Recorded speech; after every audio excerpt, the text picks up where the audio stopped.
That kid was going nowhere. He was just another. Let us go. They told us we weren't supposed to talk. But I know my right. I think the government is behind this. I mean... Halo Flickers, welcome to Sneak Flicks. Dengan bangga kami mempersembahkan kepada kalian ulasan lanjutan series berjudul Manifest. Disclaimer, pembahasan kami bersifat spoiler. Jadi bagi kalian yang ingin menonton secara keseluruhan series dari Manifest, kami sarankan untuk berlangganan langsung di Netflix. So, without any further ado, let's get into it. Scene dibuka oleh korban di episode sebelumnya. Korban itu bernama Kelly Taylor yang ternyata adalah penumpang pesawat Montego 828. Saat itu ia menelpon suaminya untuk memberitahu jika ia sangat bosan karena pihak maskapai memindahkan penerbangannya yang membuat liburannya harus terganggu. Sementara di sebelah Kelly adalah tempat duduk dari Ben, Cole, dan juga Michaela yang saat itu sedang membahas tentang pernikahan di antara Grace dengan Ben.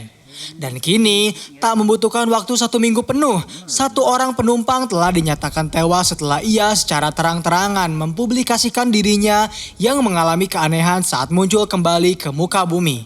Tentu saja pembunuhan itu membuat Grace khawatir terhadap suaminya yang juga sempat mengalami keanehan yang sama. Ia ingin tetap membuat Ben serta Cole tetap aman dengan cara menjaga jarak. Tak hanya pembunuhan itu yang menjadikan kasus ini semakin aneh. Saat itu Ben juga mendapat telepon dari Sanvi yang memberitahu jika dirinya menemukan semacam protein di dalam tubuh Cole yang tak diproduksi oleh apapun. Protein itu tak berasal dari tumor maupun kanker yang bersarang di tubuhnya, sehingga ini cukup menarik bagi dirinya untuk mencari tahu lebih lanjut terkait dari mana protein itu berasal. Ben sempat menduga jika protein tersebut berasal dari obat yang mereka dapatkan dari detektif sewaktu mereka di karantina. Sanvi menjawab mungkin saja hal itu benar, namun ia masih membutuhkan penelitian lebih lanjut untuk mencari tahu penjelasan terkait hal ini. Tak lama setelah telepon ditutup, Michaela menghampiri Ben setelah ia tak bisa mengendarai mobilnya sendiri karena masih mengalami trauma. Michaela meminta tolong kepadanya untuk mengantarkannya ke rumah Kelly agar ia bisa menginvestigasi terkait pembunuhan dirinya. Akhirnya Ben mau mengantarkan Michaela ke rumah milik Kelly dengan syarat ia harus ikut masuk ke dalam dan ia tak mau jalannya dihalangi oleh Michaela. Kini dirinya telah menjadi partner bagi Michaela setelah dirinya pernah membantunya menuntaskan kasus penculikan. Karena tak bisa melakukan banyak hal, Michaela pun setuju akan hal itu. Setibanya mereka di kediaman Kelly, mereka langsung menjelaskan kepada salah yang membunuh Kelly masuk melalui jendela, menembak tepat di arah kepalanya. Ia juga mengambil sebuah kalung yang terpasang di leher Kelly, kemudian pergi begitu saja saat tetangganya memergoki pembunuhan tersebut. Ketika Michaela sedang ikut menginvestigasi, Robert Faines yang berasal dari NSA tiba-tiba datang, meminta kepada mereka berdua untuk pergi karena menurutnya apapun yang berkaitan tentang pesawat Montego 828 adalah ancaman bagi keamanan nasional. Lalu ia menyuruh anak buahnya untuk mengantar Michaela dan Ben segera keluar. Setelah keluar dari kediaman Kelly, mereka mulai berandai-andai apakah Kelly terbunuh akibat langsung ia hampiri. Tanpa berbasa-basi, Michaela bertanya apakah Kelly sempat mendengar sesuatu sebelum ia tewas terbunuh. Suaminya menjawab, ya. Kelly selalu mengatakan ada sesuatu yang janggal di kepalanya. Hampir setiap hari ia mendengar suara tersebut dan selalu mengikutinya hingga ia akhirnya masuk ke TV. Padahal dirinya sempat memperingati Kelly untuk bungkam. Belum mereka selesai berbincang, tim medis tiba-tiba datang dan meminta kepada suami dari Kelly untuk menandatangani surat medis. Kemudian scene bergerak kepada Ben yang saat itu sedang berbincang bersama Grace terkait pengeluaran rumah tangga mereka. Karena mereka membutuhkan pendapatan, Grace memutuskan untuk kembali bekerja. Begitu pula dengan Ben yang berjanji akan segera mencari pekerjaan untuknya. Lalu Grace mengajak Carl untuk segera bersiap-siap apabila ia ingin ikut bersamanya bekerja. Rekaman video di mana ia pernah membicarakan tentang suarakan kebenaran yang kebetulan pernah Michaela lihat di huruf magnet yang ia mainkan bersama Carl di kulkas. Saat Michaela sedang fokus, ia tiba-tiba dihampiri oleh Jared yang memberitahu jika Michaela telah melanggar kode etik karena mengajak orang yang bukan sama sekali petugas ke dalam tempat kejadian perkara. Michaela tahu itu salah dan ia meminta maaf akan hal itu. Kemudian ia pergi begitu saja menemui Ben yang telah menunggu di parkiran. Mereka memutuskan untuk kembali ke kediaman Kelly karena masih penasaran dengan apa yang sebenarnya terjadi. Setibanya mereka di sana, mereka langsung berbincang bersama suami dari Kelly yang masih membicarakan hal yang sama, yaitu Kelly selalu mendengar suara dari kepalanya. Ia selalu merasa diawasi selama 24 jam. Bahkan pembantu mereka mengetahui hal itu. Selalu ada mobil SUV warna hitam yang terparkir di depan rumah mereka untuk mengamati pergerakan dari Kelly. Karena saat itu masih dalam suasana berduka, suami dari Kelly harus menjamu tamu terlebih dahulu. Akhirnya Michaela bertanya kepada pembantunya apa yang Kelly lakukan sebelum ia tewas. Pembantunya menjawab bahwa Kelly pergi ke mall untuk menata rambutnya. Namun entah mengapa saat Kelly pulang ke rumah ia mengeluhkan rasa sakit memar yang berada di tubuhnya. Apa yang Kelly lakukan semakin tak terkendali setiap harinya. Kemudian ia dipanggil untuk membantu menyiapkan makanan bagi para tamu.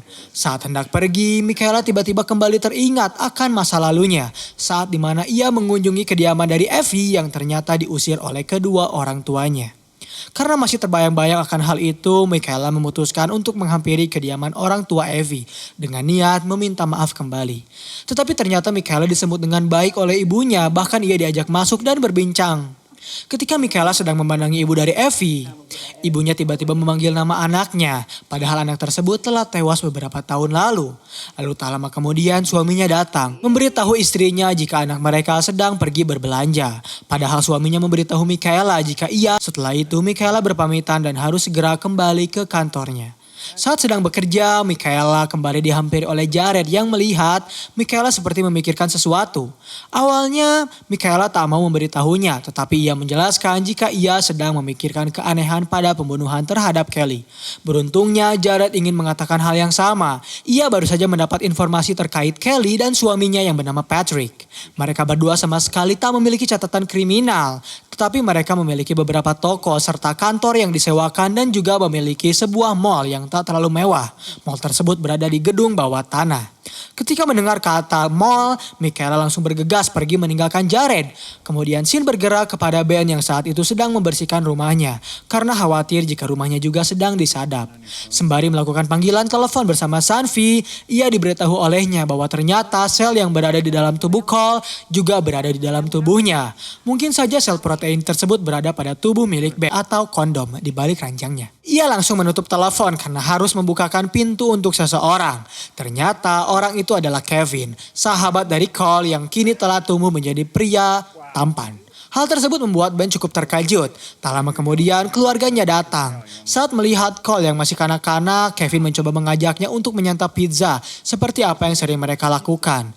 Namun ternyata maksud kedatangan Kevin kemari adalah untuk menemui Olive yang saat itu kebetulan sedang berada di atap. Ben meminta kepadanya untuk mengirim SMS lain kali kepada Olive karena mereka harus segera menyiapkan makan malam terlebih dahulu. Lantas Kevin pun berpamitan dan pergi. Setelah itu Ben mencoba berbincang bersama Grace. Tetapi Cole tiba-tiba datang yang membuat ia harus mengalihkan topik. Dirinya memberitahu Grace jika ia menemukan jejak kaki di belakang rumah. Dan Cole langsung memberitahu kedua orang tuanya jika jejak itu berasal dari Olive yang kabur melalui jendela rumah untuk bertemu dengan Kevin.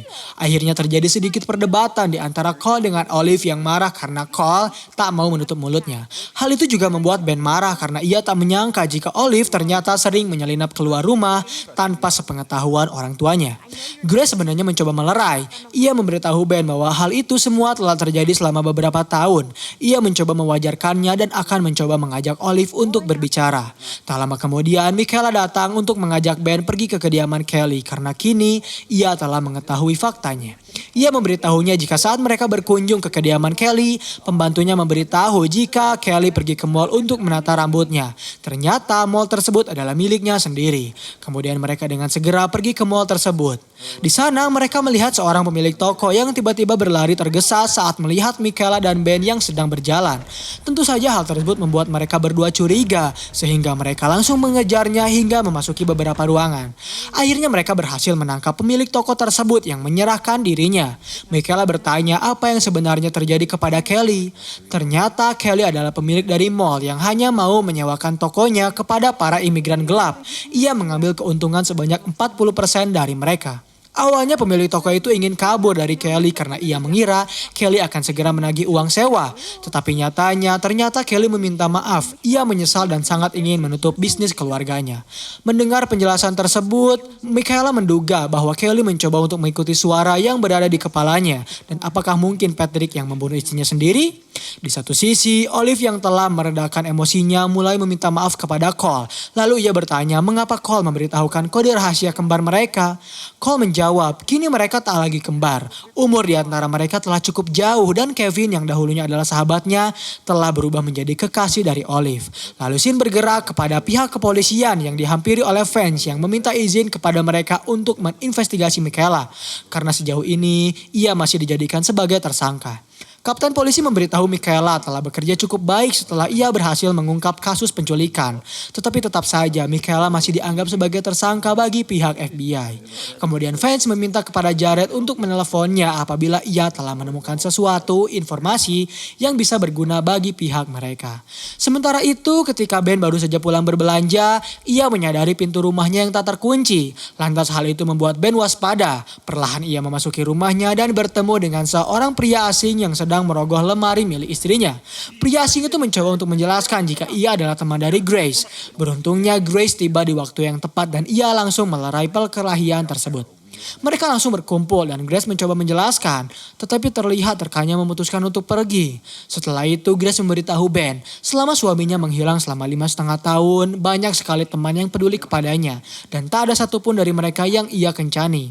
Namun terdapat seorang pria yang tak Ben kenali yang mengajaknya untuk berkencan. Di satu sisi, Michaela saat itu menghampiri seorang tersangka pembunuhan terhadap Kelly yang bernama Isaiah. Saat melihat wajah dari Michaela, Isaiah langsung menduga ia akan kembali padanya. Michaela bertanya apakah Isaiah membunuh Kelly? Isaiah justru menjawab, aku akan membunuh diriku sendiri. Yang ia dengar saat itu adalah suara pistol. Ia tak berniat mengambil barang apapun yang dimiliki oleh Kelly karena ia peduli kepadanya. Ia juga tak takut untuk dipenjara karena pernah mengalaminya sebelumnya. Lalu Isaiah tiba-tiba bertanya apa yang sebenarnya Michaela sembunyikan. Apakah ia benar-benar murni sama seperti dirinya? Mengalami trauma, ia bahkan kembali mengingat bagaimana tragedi yang menewaskan Evie terjadi. Tetapi pada akhirnya ia memutuskan untuk mencari keberadaan Beverly. Dari jalan ke jalan, gang ke gang, akhirnya Michaela menemukan Beverly yang hendak ditabrak oleh sebuah mobil. Michaela langsung menangkap pembantu dari Kelly dan menginterogasinya. Pembantu Kelly menceritakan setelah ia diinterogasi, jika ia dan Patrick hidup bersama-sama, mereka saling membutuhkan satu sama lain dan meskipun dirinya adalah seorang pembantu. Apa yang telah Michaela lakukan telah mendapat apresiasi dari Jared karena kini Michaela telah menyelesaikan 2 kasus sekaligus. Dan scene terakhir di episode kali ini memperlihatkan Ben dan Michaela yang mendapat panggilan telepon yang sama dari Sanvi, meminta mereka berdua untuk segera menghampirinya. Lantas mereka menghampiri Sanvi di lab. Di sana Sanvi memperlihatkan sebuah database dari otak Cole dan sel jaringan otak miliknya yang mengindikasikan iskemia. Apabila mereka hampir tewas, maka mereka dikembalikan dan diibaratkan telah diberikan kesempatan kedua untuk hidup kembali. Kini, Sanvi sangat ingin menguji tes lab dari otak Kelly Taylor. Namun saat ia melihat daftar jasad di Long Island 48 jam terakhir, tak ada nama dari jasad Kelly Taylor. Disinilah Ben mulai mengetahui mengapa FBI turun tangan terhadap kasus pembunuhan ini. Karena mereka menginginkan jasad Kelly untuk diotopsi. Dan episode 3 di season 1 pun berakhir di sini. Terima kasih telah menonton video pembahasan series dari Manifest. Klik tombol subscribe untuk mengikuti perkembangan channel kami dan tekan tombol like jika kalian menyukai pembahasan kami. Dan sampai berjumpa kembali di episode selanjutnya.